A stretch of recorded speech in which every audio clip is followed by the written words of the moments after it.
আসসালামাইকুম সুপ্রিয় সরকারি চাকরিজীবী ভাই বোনেরা, আশা করি সবাই ভালো আছেন।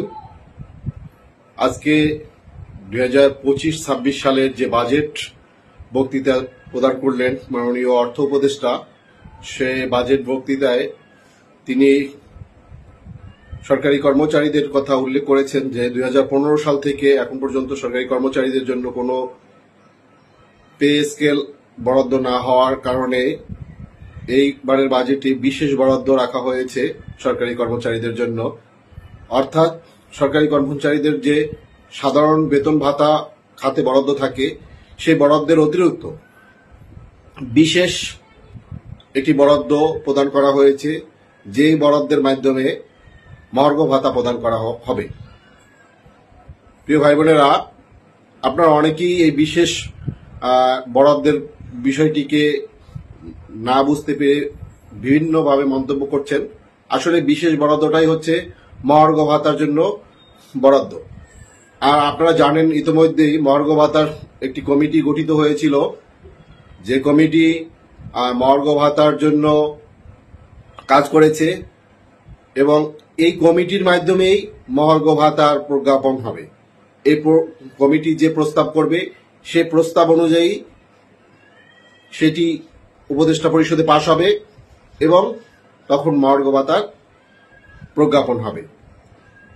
মহার্ঘ ভাতার বরাদ্দ মানেই সাথে সাথে প্রজ্ঞাপন নয়, এবং কে কত টাকা পাচ্ছেন, কত পার্সেন্ট পাচ্ছেন, সর্বনিম্ন কত, সর্বোচ্চ কত, এ বিষয়টি সাথে সাথেই প্রকাশিত হয় না।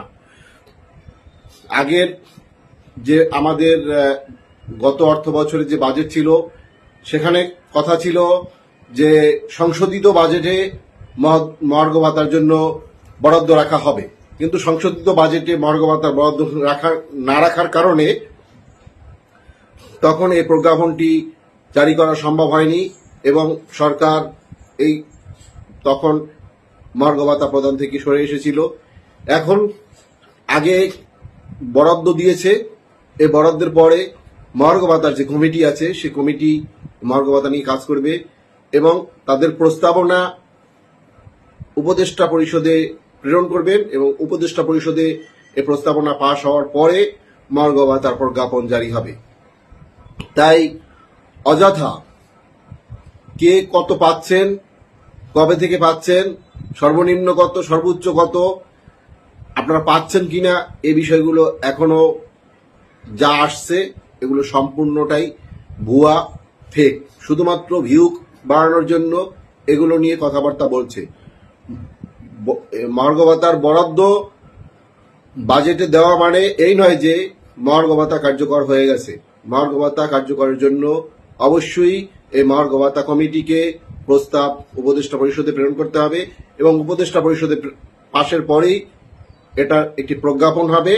সেই প্রজ্ঞাপন জারি হওয়ার পরেই মহার্ঘ ভাতা পাওয়া যাবে।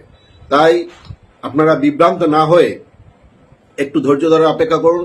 ইনশাআল্লাহ বরাদ্দ যখন হয়েছে মহার্ঘ ভাতা ঠিকই পাওয়া যাবে এবং আমরা এটা নিয়ে কাজ করতেছি এবং দেখতেছি যদি একটি শোভনীয় পর্যায়ে আমাদেরকে মহার্ঘ ভাতার বরাদ্দ না দেওয়া হয়,